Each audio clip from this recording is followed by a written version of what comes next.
Exactamente, esa es la definición de congestión, mejor dicho, de la causa de la congestión.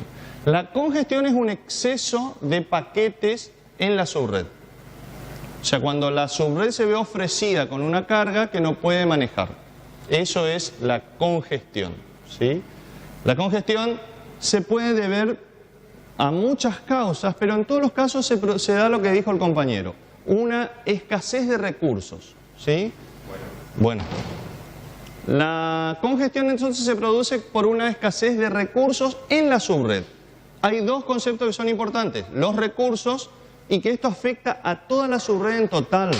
¿Se entiende? O sea, si bien yo puedo pensar que algún nodo en particular está sufriendo congestión, el problema de congestión es global, afecta a toda la subred, a todos los ruteadores que están y todos los enlaces, ¿sí? Cuando decimos que faltan recursos, ¿qué recursos pueden faltar? ¿Qué puede causar la congestión? Típicamente la capacidad de los enlaces, ¿no es cierto? Ese es un factor típico de congestión. Los enlaces, sí, ¿qué más? El tamaño de las memorias. Esencialmente todo lo que compone una subred puede producir congestión. ¿Qué más? Exacto, los procesadores también. Además hay circunstancias, por así decirlo, de arquitectura. Si yo tengo 3 enlaces de una determinada capacidad de 100 y tengo una línea de salida de 100 también, probablemente en la mayoría de los casos no haya congestión, pero yo quiero conectar todo a la vez. Este problema arquitectural me va a generar congestión, ¿no?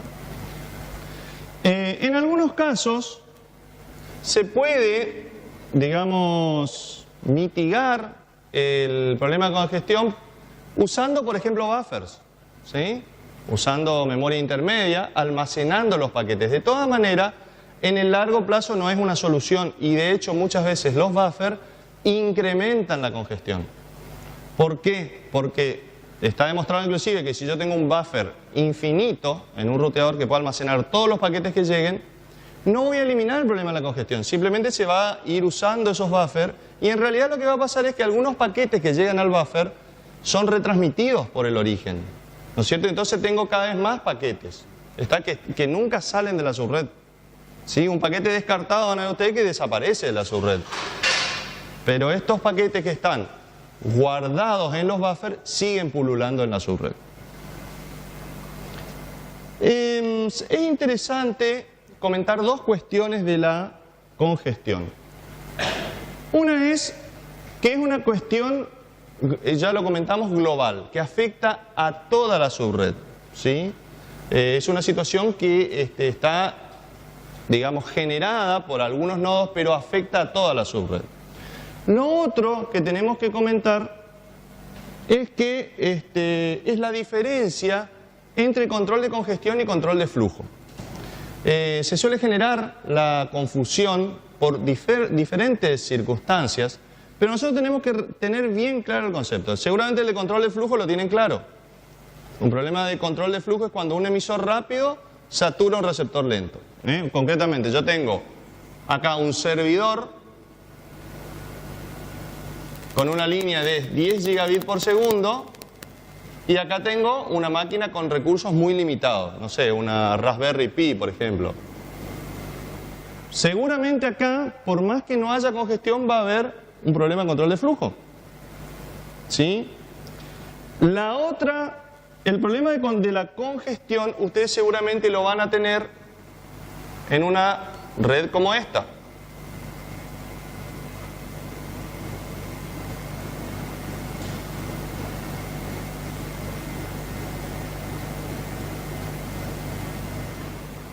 Si tienen dos servidores y un enlace a 10 gigabits y un enlace a 10 megabits, acá va a haber congestión, no importa el mecanismo de, el mecanismo de control de flujo que ustedes usen. ¿Cuál es la diferencia? Mejor dicho, ¿cuál es el punto de relación? Que ustedes van a ver que algunos mecanismos de control de flujo, muy notablemente TCP, ¿no es cierto?, utiliza información de flujo para actuar en la congestión. O sea, cuando TCP analiza la información de control de flujo, deduce que puede existir congestión y actúa limitando los flujos. Entonces, como TCP es ubicuo, en todos lados se usa TCP, y obtiene información de la subred, los mecanismos de control de flujo terminan influyendo en la congestión, ¿sí? Pero son conceptualmente dos problemas distintos, ¿sí? Bien.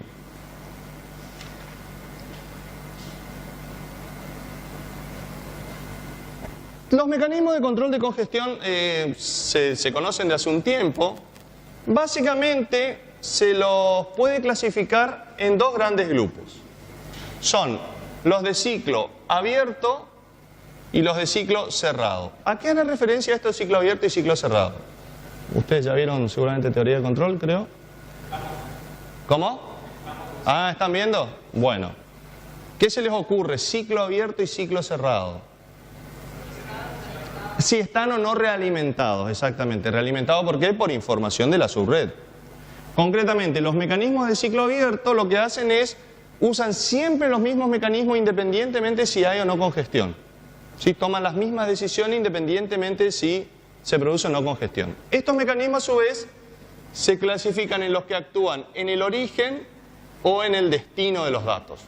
Esto tiene lógica. Si yo no puedo actuar en la subred, lo que actúe en el origen o en el destino.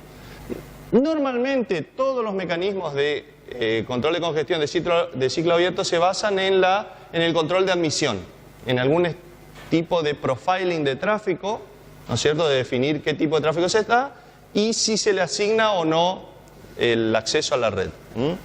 Los de ciclo cerrado, por otro lado, toman en cuenta la información de la subred para tomar las decisiones.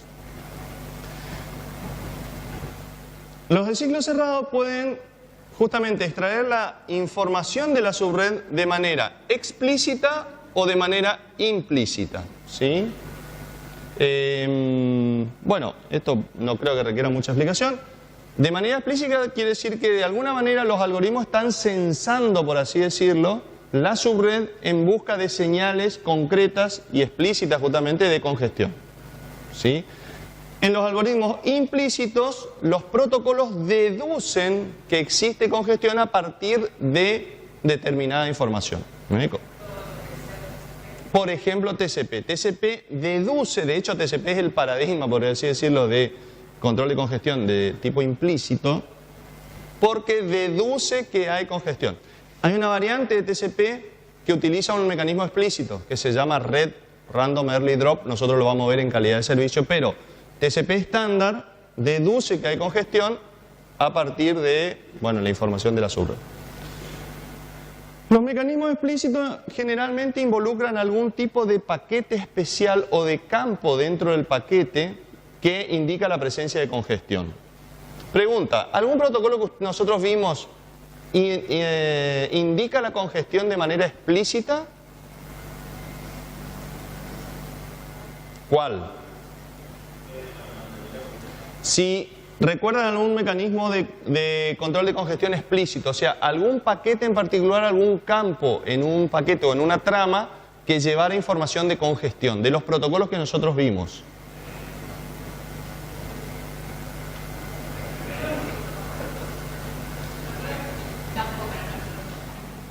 ¿Cómo se llama el campo?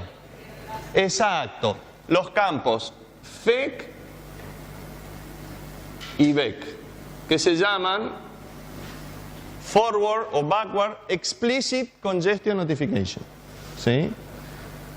¿Quién le ayuda a la compañera en qué protocolo era esto? Frame Relay. Frame Relay tiene un bit en particular que es explícito. ¿Sí?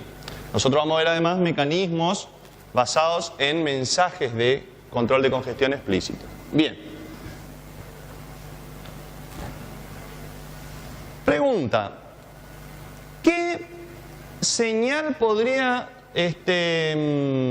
tratar de procesar este algoritmo que quisiera deducir si hay o no congestión?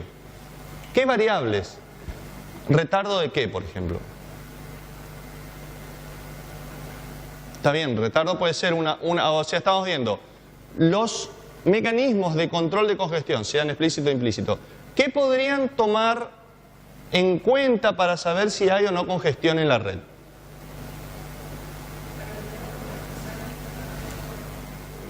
La cantidad de transmisiones, podemos rearmarlo un poquito y decir que es la tasa de utilización de los enlaces, por ejemplo. Si un enlace supera el 85, 90, un umbral que yo pongo, puedo decir, che, acá estoy cerca de la congestión. ¿Qué otra cosa?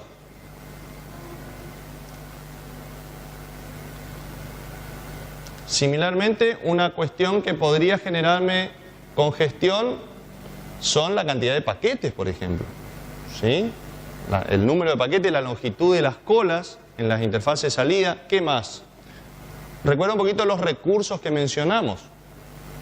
¿Qué otra cosa me puede generar la idea de que hay congestión? La pérdida de paquetes también puede ser una indicación de congestión. La tasa de uso del procesador también. Acuérdense que por ahí las líneas están bien, las colas están bien, pero el procesador está saturado. El procesador también me puede generar congestión. Lo interesante de los mecanismos, sobre todo de ciclo cerrado, es que los mecanismos de ciclo cerrado tienen un determinado momento donde pueden actuar. Cuando yo me pongo a analizar la congestión generalmente se trata de una desviación, por así decirlo, de lo que sería la respuesta ideal de un sistema. En un sistema de transmisión, a medida que yo aumento la carga de la red, yo esperaría que el tiempo de servicio, o sea, el retardo, por así decirlo, aumente en forma lineal hasta que se estabilice en un determinado valor, o de la misma manera el rendimiento vaya aumentando hasta que llegue a un punto donde se estabiliza en una asíntota, ¿se entiende? Con el rendimiento alrededor de, no sé, un 90, 95, 97% y el tiempo de servicio a partir de un determinado estándar. Lo que pasa es que normalmente en condiciones de carga baja las dos líneas se mantienen paralelas, por así decirlo. El rendimiento esperado y el obtenido, o el tiempo de servicio esperado y el obtenido. Llega un punto donde esos tiempos se empiezan a separar, ¿ven?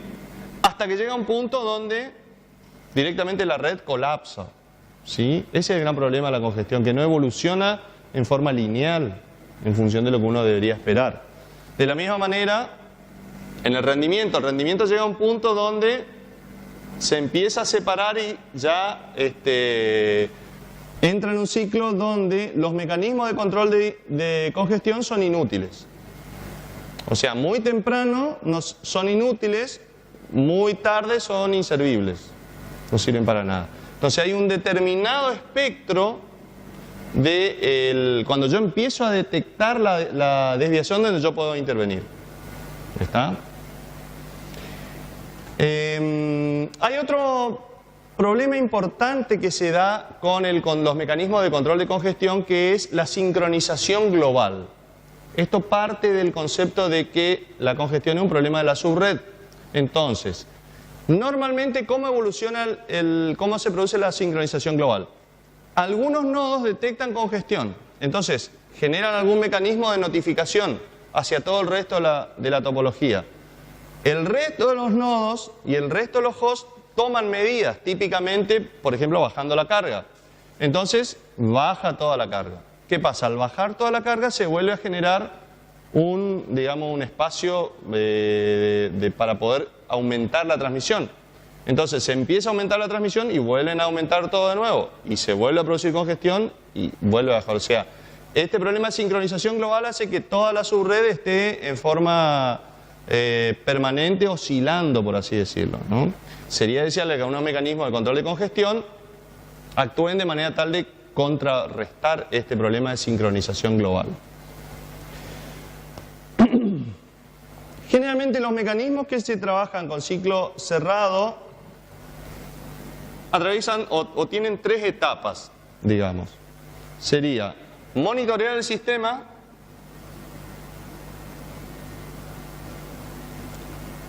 enviar la información a los nodos que puedan tomar la decisión y actuar.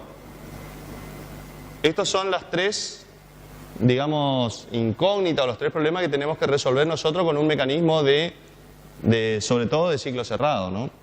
Yo tengo que monitorear, saber qué monitoreo, las líneas de salida, los procesadores, los paquetes, la tasa de utilización, etcétera, etcétera, para saber cuándo se empieza a dar esto. Cuando se empieza a dar esto, tengo que informar a determinado lugar, ¿sí? De manera explícita o implícita. Y finalmente, los destinatarios de la información tendrán que hacer algo, ¿sí?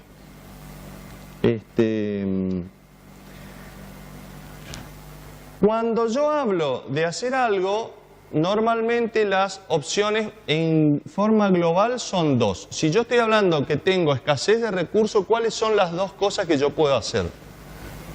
En congestión y en cualquier otra cosa. Si no tengo suficientes recursos, ¿qué puedo hacer?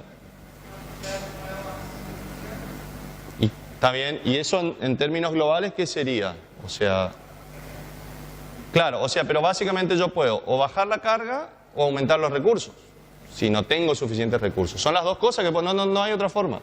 Entonces, concretamente, si el problema de congestión es la falta de ancho de banda, en algunos casos podré aumentar el ancho de banda, en forma temporaria hasta salir de la congestión. Podría habilitar líneas de backup, podría tener algunas líneas de dial-up con modem ADSL, por ejemplo. En algunos sistemas radiales, aumentando la potencia, se aumenta también el ancho de banda.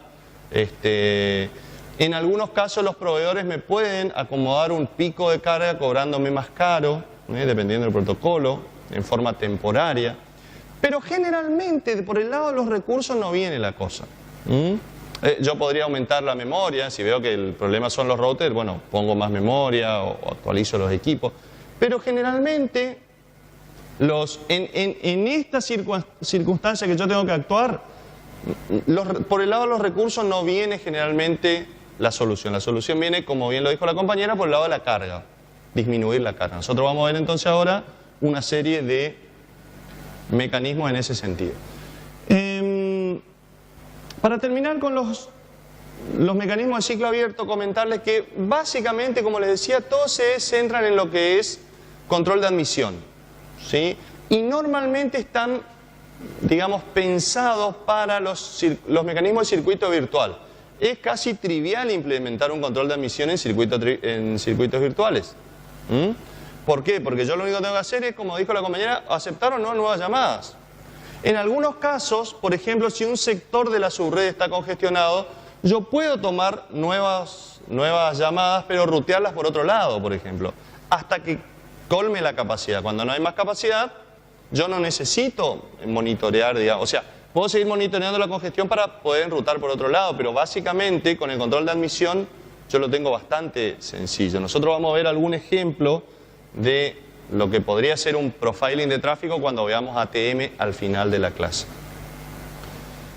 Por otro lado, lo que yo puedo hacer normalmente en los mecanismos más importantes de control de congestión están en los de circuito cerrado, ¿no? Donde yo puedo actuar. Eso es lo que vamos a ver ahora. Conceptualmente también esto se refiere al problema de evitar la congestión o lidiar con la congestión, generalmente, ¿sí? Unos mecanismos trabajan en tratar de evitar que se produzca la congestión y otros implementan un acceso libre y lidian con la congestión de alguna u otra manera más adelante. Un paréntesis nada más, nosotros vamos a retomar parte de lo que es control de congestión cuando lo veamos en el contexto de calidad de servicio, porque gran parte de lo que es congestión hoy ya se trata dentro del contexto de lo que es calidad de servicio, porque se reconoce que la congestión es uno de los principales problemas que afecta a la calidad de servicio. O sea, está bien el enfoque de subred, pero yo no puedo tratar todos los paquetes iguales. A algunos paquetes los embroma la congestión, a otros no. Entonces, por eso, todo lo que es congestión hoy en día se lo ve desde el punto de vista o la perspectiva de la calidad de servicio. Entonces nosotros vamos a dar una introducción global al tema de subred y después lo tocamos de nuevo cuando vemos, como le dije, calidad de servicio. ¿Dudas hasta acá? Bueno, como les comentaba entonces, ese es un... nos vamos a quedar un ratito acá. Vamos a comentar entonces algunos mecanismos de ciclo cerrado de control de congestión. Esencialmente, un primer mecanismo nosotros lo comentamos que es el bit de advertencia, por ejemplo, ¿sí?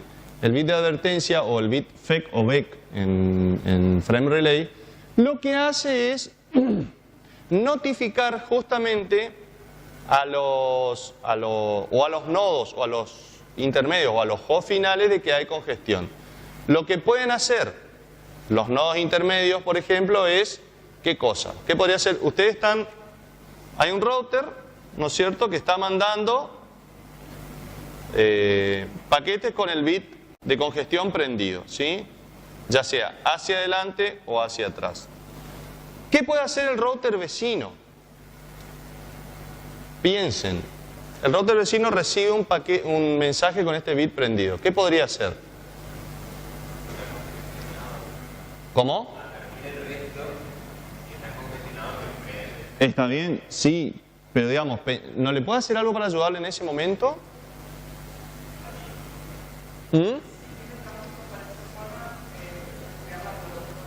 Por ejemplo, podría rutear el tráfico por otro lado, sabiendo que este nodo está congestionado. Puede seleccionar otra ruta. Acá es donde empieza a verse la utilidad de la tabla de enrutamiento. Él dice, che, las rutas que este me informó, voy a ver si no hay por otro lado. Si es un vector distancia, puede llegar a anular las rutas que aprendió por acá. Si es un estado de enlace, puede mirar y recalcular para esto, por ejemplo, ¿sí? ¿Qué más puede hacer?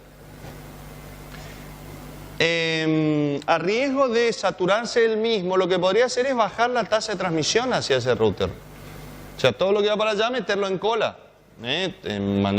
Acuérdense que estamos acá, ¿no? Estamos tratando de evitar la congestión. Entonces, si llega un mensaje, puedo bajar un poco la tasa de transmisión, esperando que el resto de los routers hagan lo mismo y un poco aliviemos la congestión de este. A expensa de por ahí en realidad trasladar la congestión un poco más allá. ¿Sí? ¿Cómo? Sin duda, lo que estamos haciendo es llevar el cuello de botella más allá nada más, en la medida de que se pueda acomodar la congestión, pero entre esperar que tenga una congestión del 97% y que todos los otros tengan 95, 94, quizá sea una cosa que se puede hacer en el momento, digamos, ¿sí? Pero sin duda que sí, estamos moviendo el cuello de botella, sin duda. Bien. Otro mecanismo que se suele utilizar similar a este es el de paquetes de estrangulamiento. Los paquetes de estrangulamiento ya no son bits en los mensajes, sino son paquetes específicos. Y la diferencia está que pueden ir dirigidos a hosts en particular o a routers, ¿sí?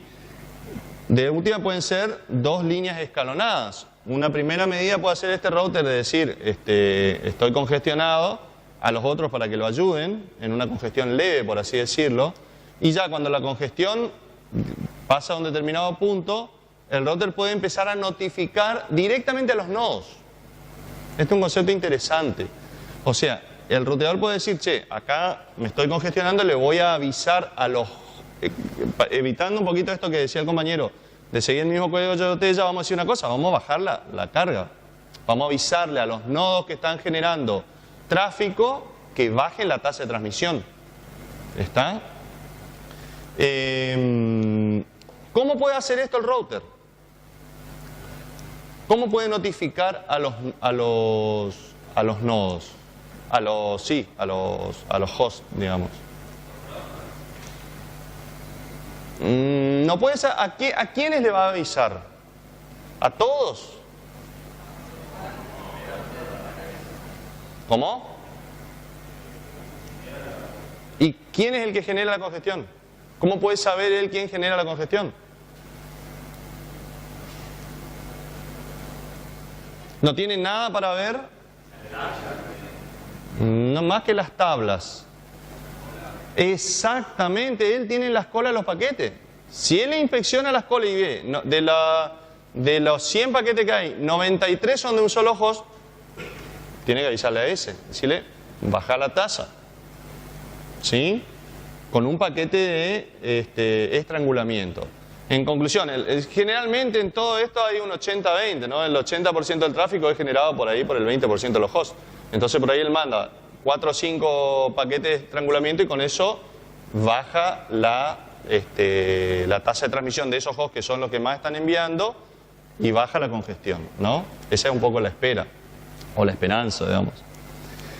Hay que tener en cuenta una cosa, este host tiene que mandar los paquetes de congestión por la misma subred que está congestionada. Y esos paquetes de congestión van a recibir el mismo tráfico que todo el resto, ¿sí? Con lo cual, por ahí es necesario algún mecanismo de priorización de los paquetes. Generalmente los paquetes que llevan información de congestión o en general de control de la red llevan una prioridad más alta, ¿no es cierto? Porque imagínense que si se pierden los paquetes de control de congestión, justamente es lo que más nos puede complicar. Una alternativa al paquete de estrangulamiento es el paquete de estrangulamiento salto por salto. ¿Qué querrá decir esto?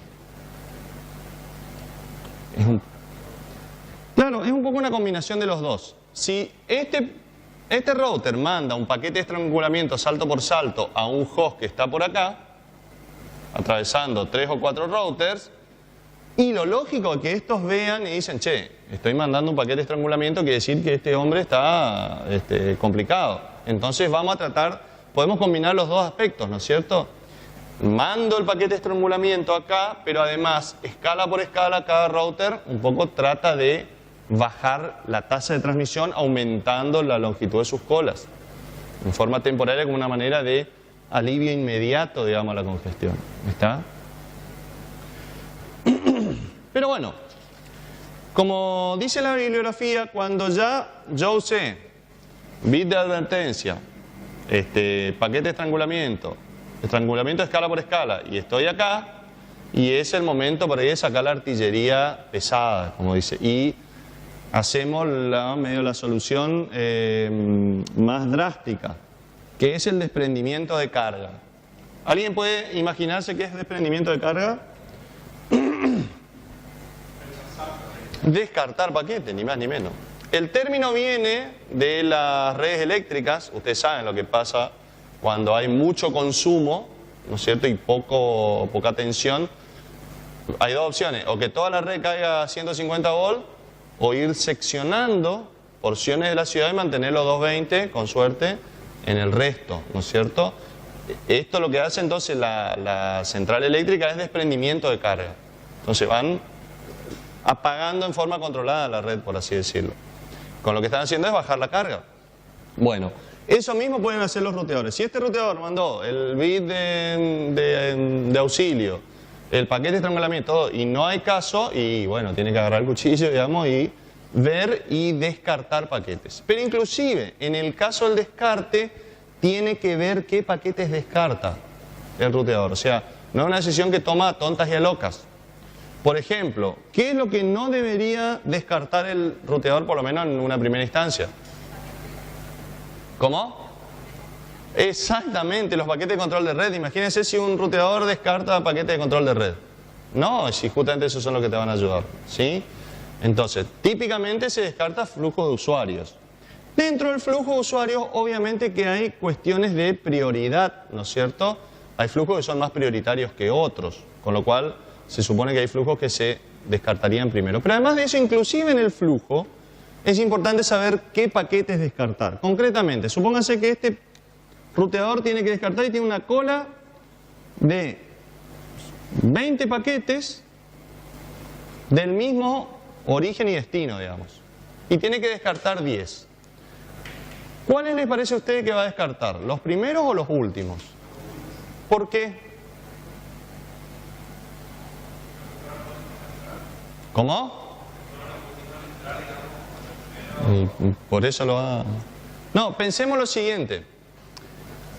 Si descarta los últimos, y los últimos son los más nuevos, descarta los más nuevos, supongamos que estos son los nuevos y estos son los viejos, y la cola sale por acá.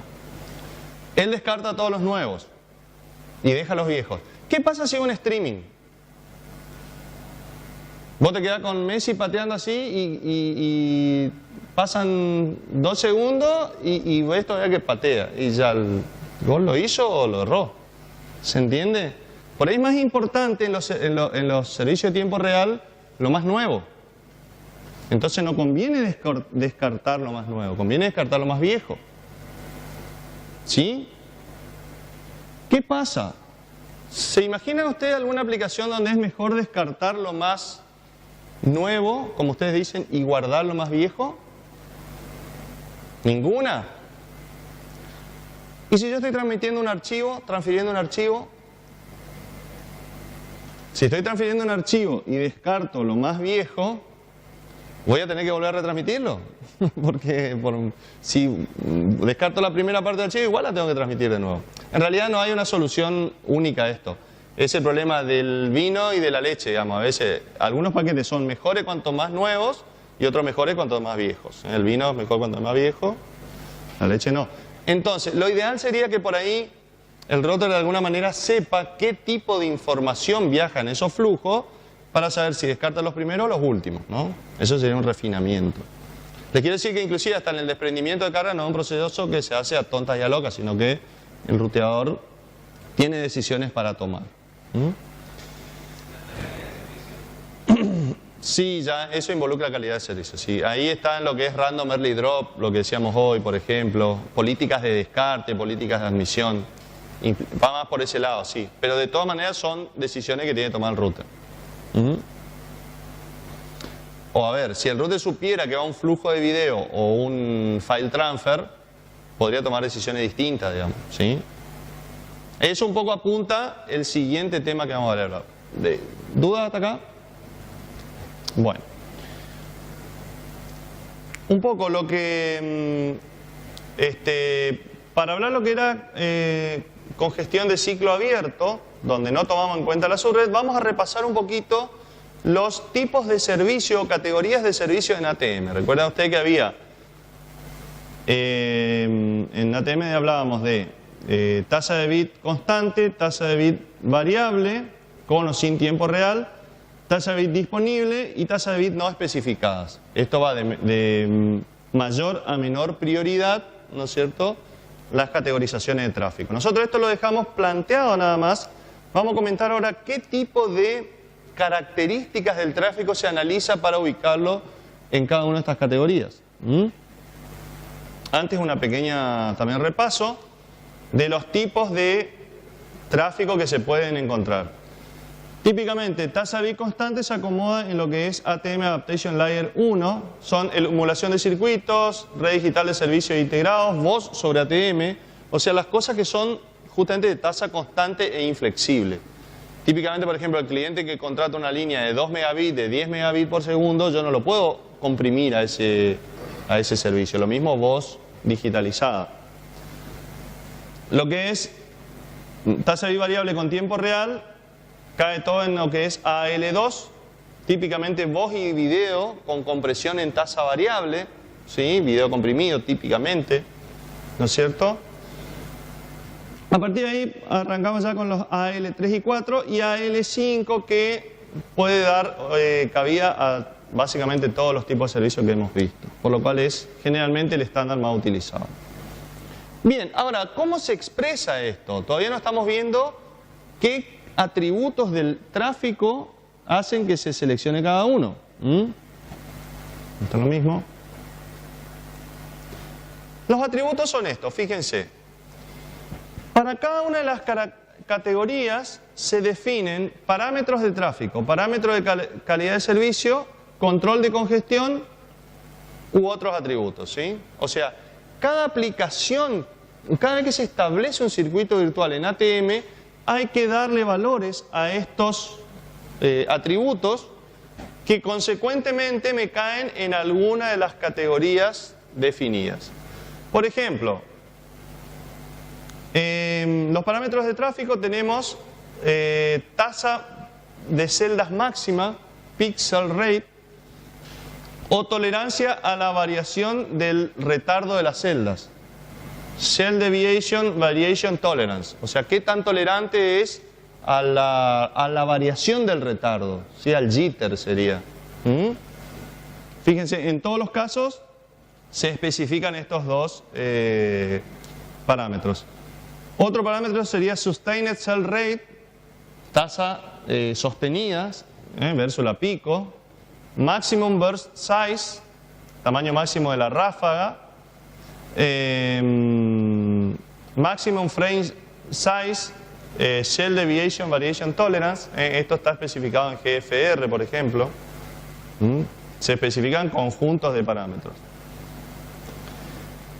Parámetros de calidad de servicio, variación del delay entre los picos, cell loss rate, tasa de pérdida de celdas, ¿no es cierto? Y minimum desired cell rate, por ejemplo, tasa mínima. Todos estos son parámetros que hay que definir en un nuevo flujo. En función de eso, la capa de red arma su control de admisión y sabe si puede o no acomodar el nuevo tráfico. ¿Está? Generalmente, esto se expresa en lo que es un acuerdo de nivel de servicio. Cuando el cliente se conecta a la red, establece en forma explícita o implícita un acuerdo de nivel de servicio, donde él dice, el proveedor dice, la disponibilidad de la red va a ser del 99%, el ancho de banda contratado va a ser tanto, la pérdida de paquetes, el round trip delay, el jitter, etcétera, etcétera. Todos estos parámetros que en definitiva, estos parámetros se traducen en una combinación de esto, ¿no? En función de los requerimientos, por así decirlo, del cliente, se arma cada uno de estos y se sabe en qué categoría de servicio se acomoda el nuevo tráfico, ¿no? Obviamente, ni el cliente puede incumplir este acuerdo, ni el proveedor, ninguno de los dos puede incumplir. Es justamente un acuerdo y hay penalidades en ambos casos cuando no se cumple, ¿sí?